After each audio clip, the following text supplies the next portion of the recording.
لیکن یہ جو بات ہے خوف الہی، اگر اس میں پہلے والے حصے کو دیکھیں، خوف تو ایک ایسی کنڈیشن ہے جس میں کوئی بھی جینا نہیں چاہتا. اس میں کیا شک ہے، خوف تو انسان کو پسند نہیں ہے، کیونکہ خوف میں غلطیاں اور زیادہ ہو جاتی ہیں انسان سے. لیکن خوف میں فرق ہے. سوال یہ پیدا ہوتا ہے کس چیز کا خوف؟ انسانوں کا خوف تو انسان کے نفس توڑ کے رکھ دیتا ہے. انسانوں کے خوف کی وجہ سے انسان سے غلطیاں ہوتی ہیں، لیکن اللہ تعالیٰ کا خوف انرجی ہے، پاور ہے. پاور سے انسان ٹوٹتا نہیں ہے. پاور تو آگے بڑھانے کے لیے، انسان کو چلانے کے لیے چاہیے ہوتی ہے. تو یہ انرجی انسان کو اللہ تعالیٰ کے خوف سے ملتی ہے، کیونکہ اس کی وجہ سے انسان کے دل کی کیفیت بدل جاتی ہے.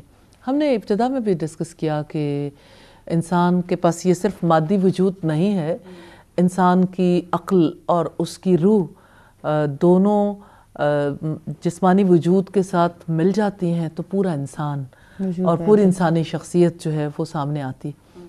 تو جو چیز انسان کی روح کو گھائل کر رہی ہے اور اس کی عقل پر اثر انداز ہو رہی ہے اور اس کی باڈی پر بھی وہ چیز اثر انداز ہوتی ہے، تو خوف کی وجہ سے کتنی بڑی تبدیلی آتی ہے. جیسے قرآن حکیم میں آتا ہے کہ جب وہ اللہ کا کلام پڑھتے ہیں تو ان کے رونگٹے کھڑے ہو جاتے ہیں اور ان کی آنکھوں سے آنسو بہہ نکلتے ہیں اور ان کی جلدیں نرم پڑ جاتی ہیں. تو خوف کی کیفیت ہے نا.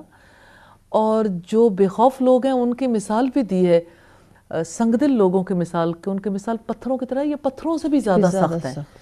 کہ پتھروں میں سے تو کوئی ایسا ہے جو اللہ کے خوف سے گر پڑتا ہے اور کوئی ایسا ہے جس سے پانی پھوٹ نکلتا ہے. تو ان کے دل تو پتھروں سے بھی زیادہ سخت ہیں.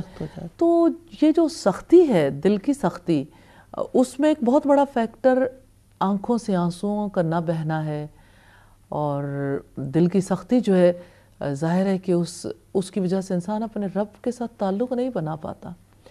اور اس سختی کو دور کیسے کیا جائے؟ جیسے اگر کوئی نماز ادا کرے، کوئی دعا کرے، کوئی توبہ کرے اور اس کو نماز میں وہ خشوع بھی مل جائے، لیکن اس کے باوجود جس طرح وہ اللہ تعالیٰ کے آگے آہوزاری کرنا چاہتا ہے، وہ آنسو بہانا چاہتا ہے، وہ گڑ گڑانا چاہتا ہے، اگر وہ حالت اسے نصیب نہیں ہوتی تو کیا یہ خوف الہی کی کمی ہے، یا دل میں تو خوف ہے لیکن وہ حالت اگر نہیں مل رہی ہے تو اس کے پیچھے کیا ریزن ہے؟ یہ مجھے پلیز ایکسپلین کریں، کیونکہ مجھے یہ سچویشن کبھی سمجھ نہیں آتی کہ سب کچھ ہونے کے باوجود وہ حالت نصیب کیوں نہیں ہوتی.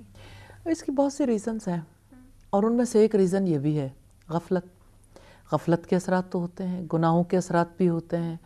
اور پھر یہ ہے کہ جیسے سم ٹائمز ایسا ہوتا ہے کہ انسان کو رات کی نماز نہیں ملتی کیونکہ دن کی مصروفیات ایسی ہیں جس کی وجہ سے بدن بے آرام ہے، تو رات کو اٹھنا چاہتے ہیں تو پھر اٹھ نہیں پاتے. اور جس وقت انسان تھکا ہوا ہوتا ہے اور اس پر نیند غالب ہوتی ہے تو اس کے لیے بہرحال وہ کیفیات ان کا حصول بھی ممکن نہیں ہوتا. اور پھر اللہ تعالیٰ کی ناراضگی بھی اس کا سبب ہو سکتی ہے. اور پھر یہ ہے کہ حالات بھی ایک جیسے نہیں رہتے.